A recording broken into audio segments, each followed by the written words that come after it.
Alors, je passerai la parole maintenant à la députée des Îles-de-Madeleine, qui est adjointe parlementaire au ministre de l'Agriculture, Pêcherie, Alimentation. Madame. Merci, Monsieur le Président. Permettez-moi d'abord de vous exprimer ma grande fierté de représenter la circonscription des Îles-de-la-Madeleine à l'Assemblée nationale et d'avoir le privilège de siéger dans cette enceinte chargée d'histoire, lieu par excellence de la démocratie.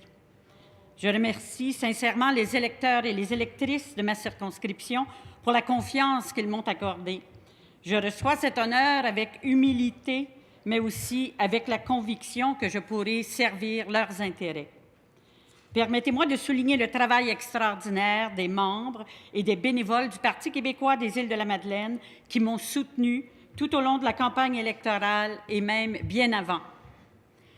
Si je suis arrivée à occuper ces fonctions qui me rendent extrêmement fière, c'est que j'ai croisé des gens sur mon parcours qui ont cru en moi, des gens avec qui j'ai travaillé, avec qui j'ai milité, des professeurs, des amis, ma famille, mon frère et mes sœurs, et surtout ma fille, Chloé, dont je suis tellement fière. Elle étudie dans une autre grande institution, l'Université Laval, en physiothérapie. Elle est un bel exemple de la vivacité d'esprit, de l'intelligence, de l'engagement et du dynamisme de la jeunesse québécoise. J'ai la chance de vivre dans un des plus beaux coins du Québec, pour ne pas dire le plus beau. Les Îles-de-la-Madeleine sont reconnues pour leurs paysages, pour leurs produits de la mer, mais surtout, ce sont les gens qui y vivent qui font la notoriété de ma région. L'accueil des Madelinots et des Madeliniennes est légendaire. Ce sont des gens de cœur. Pour eux, les valeurs d'entraide et de solidarité sont omniprésentes. Je suis la deuxième femme à représenter le comté des Îles-de-la-Madeleine.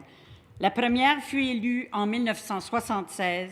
Il s'agit de Mme Denise Leblanc-Benté, qui a occupé les postes de ministre de la fonction publique et ministre délégué à la condition féminine. J'aimerais également saluer deux députés qui m'ont précédé et qui ont porté la bannière du Parti libéral, M. Georges Farah, de 1985 à 1998, qui fut ministre de l'Industrie et du Commerce en 1994, et M. Germain Chevary, député de 2008 à 2012.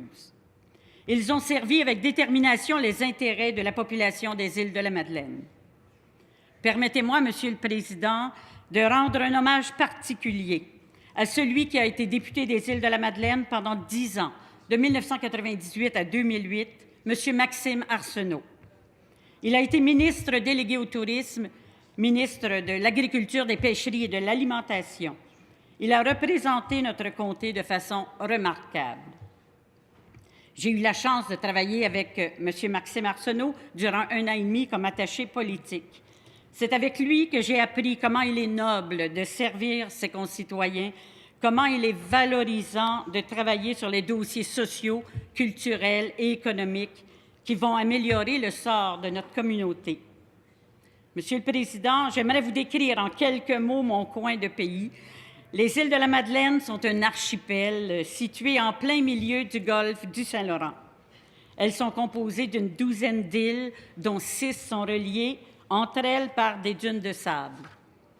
La route qui traverse les îles a une longueur de moins de 100 km, mais il y a environ 300 km de plage tout autour des îles de la Madeleine. Vous comprendrez que l'archipel des îles de la Madeleine est un milieu fragile, aux prises avec de sérieux problèmes d'érosion. La mer qui nous entoure est également un milieu à protéger.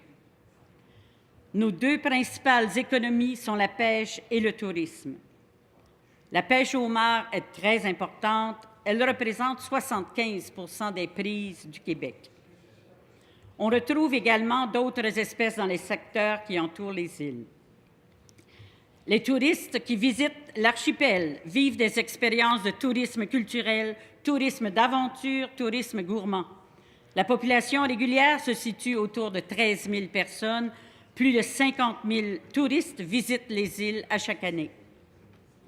Il y a plusieurs accents sur notre territoire. Chaque village a ses particularités, ses beautés, ses couleurs, ses paysages propres. Les gens des îles ont un fort sentiment d'appartenance à leur canton, même si la fusion des anciennes municipalités est survenue en 2002. Il y a maintenant la grande municipalité des Îles-de-la-Madeleine et la municipalité de Gros-Îles qui accueillent une communauté anglophone, tout comme l'île d'Entrée. 85% de la population des îles est de descendance acadienne.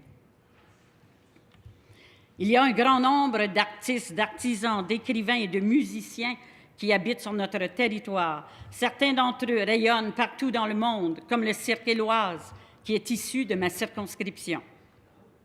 Dans chaque village des îles, vous pouvez découvrir la richesse du patrimoine culturel, religieux et maritime. Il y a le Musée de la mer, l'aquarium, plusieurs centres d'interprétation et des économusées, entre autres du sable, du hareng et du fromage, avec la fromagerie du Pied-de-Vent que vous connaissez bien sûr. À ce moment-ci de ma déclaration de député, j'aimerais adresser, au nom des gens que je représente, mes plus sincères félicitations à la première femme élue première ministre du Québec. Je milite depuis longtemps pour que des femmes puissent prendre leur place au sein de la société québécoise, pour qu'elles puissent s'épanouir selon leurs intérêts et selon leurs compétences. On voit un bel exemple ici même de l'avancement des femmes dans notre société avec l'élection de la première ministre. Également, j'aimerais féliciter tous les députés élus à l'Assemblée nationale le 4 septembre dernier et leur rappeler que le plus important dans notre mandat est de représenter nos concitoyens et nos concitoyennes et de le faire avec humilité et avec intégrité. Pour répondre aux nombreux projets et aux besoins de mes concitoyens, j'ai la chance de pouvoir compter sur une équipe formidable dans mon comté, dans mon bureau de comté. Il s'agit de Anne-Marie Boudreau, Élise Solomon et Monica Poirier. 3 femmes compétentes qui ont des forces complémentaires afin de répondre adéquatement aux demandes qui arrivent à mon bureau. Évidemment, je serai présente le plus souvent possible à mon bureau de comté. Dans son discours d'ouverture, la première ministre a mis de l'avant les priorités pour le gouvernement du Québec qui s'appuient sur 4 grands principes: l'intégrité, la prospérité, la solidarité et l'identité.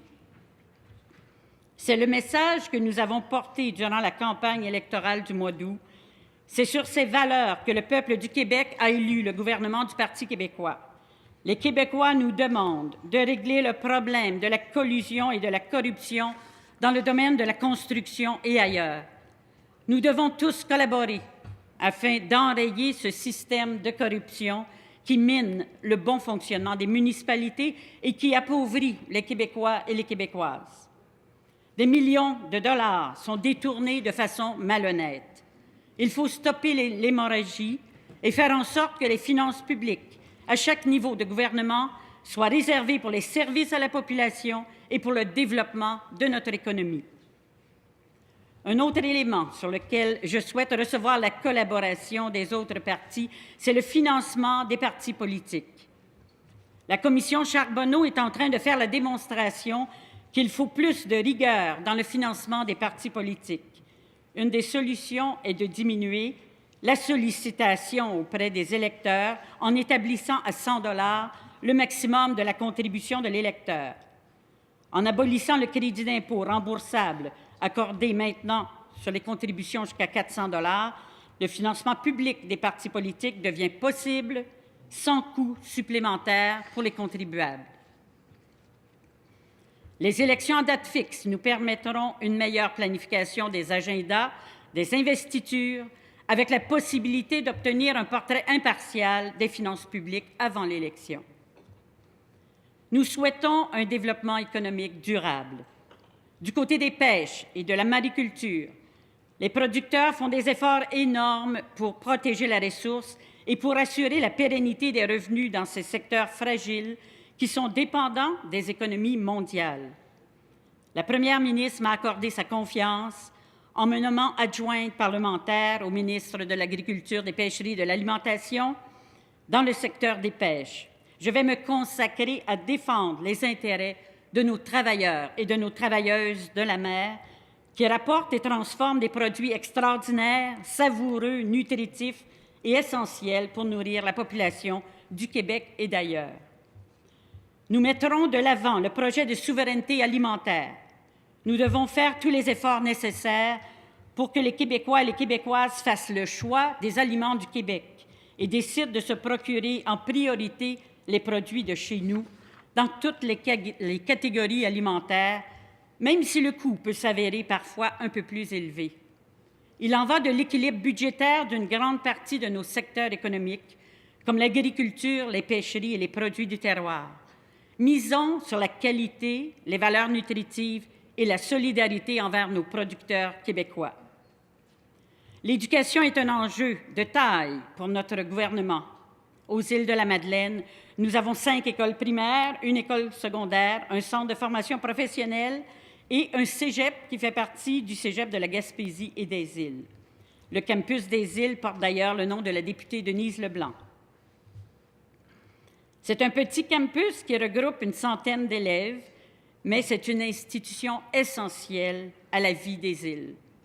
Que serions-nous sans notre jeunesse qui anime la vie culturelle et sociale de notre archipel, une jeunesse pleine de projets qui profite d'un enseignement qu'on pourrait qualifier de personnalisé?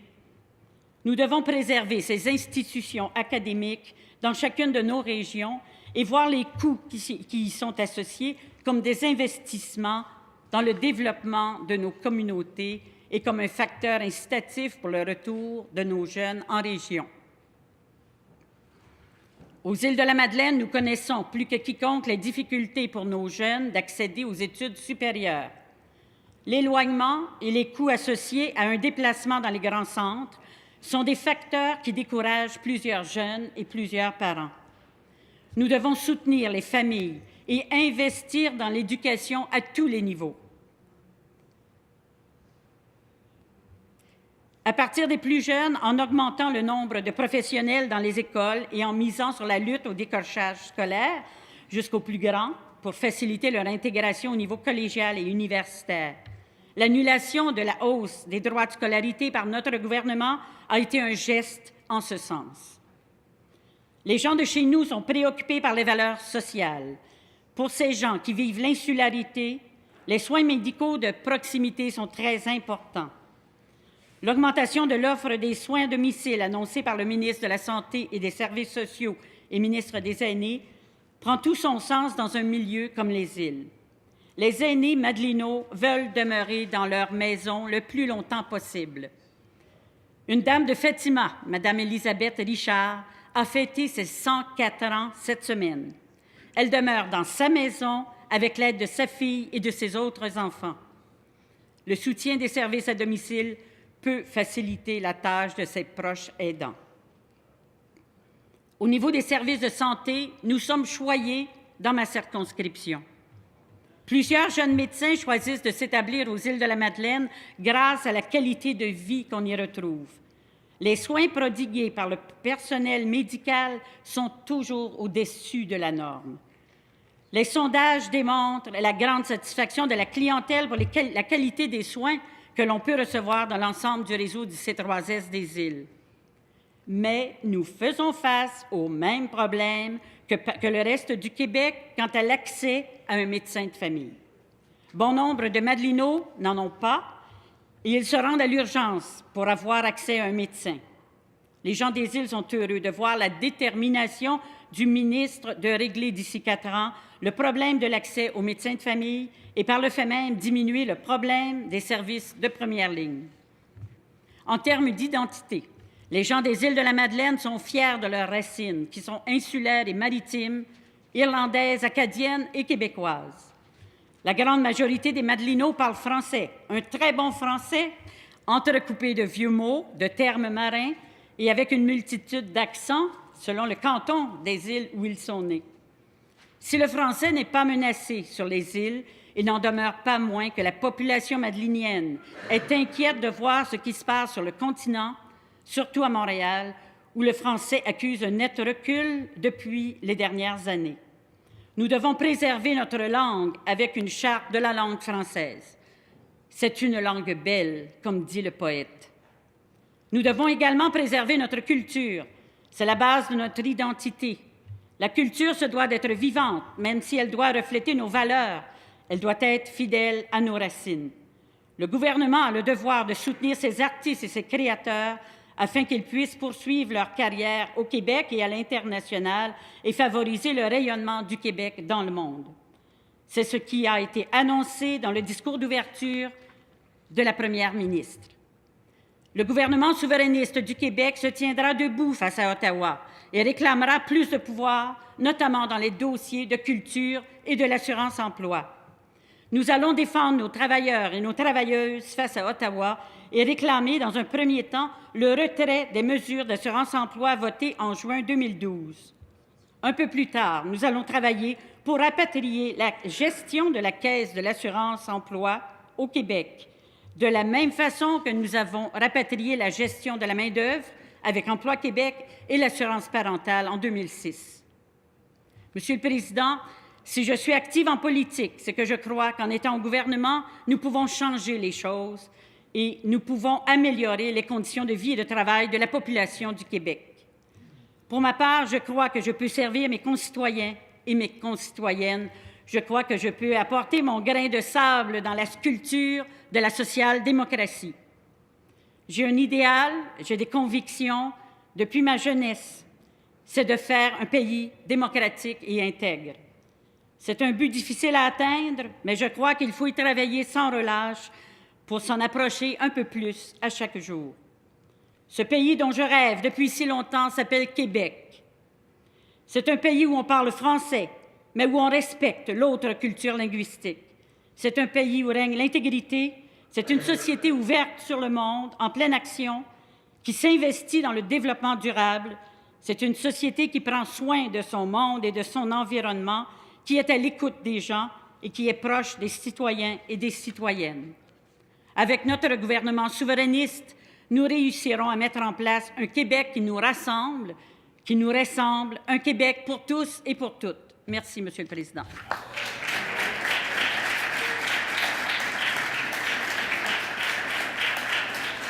Merci, Madame la députée. Merci, Madame la députée des Îles-de-Madeleine.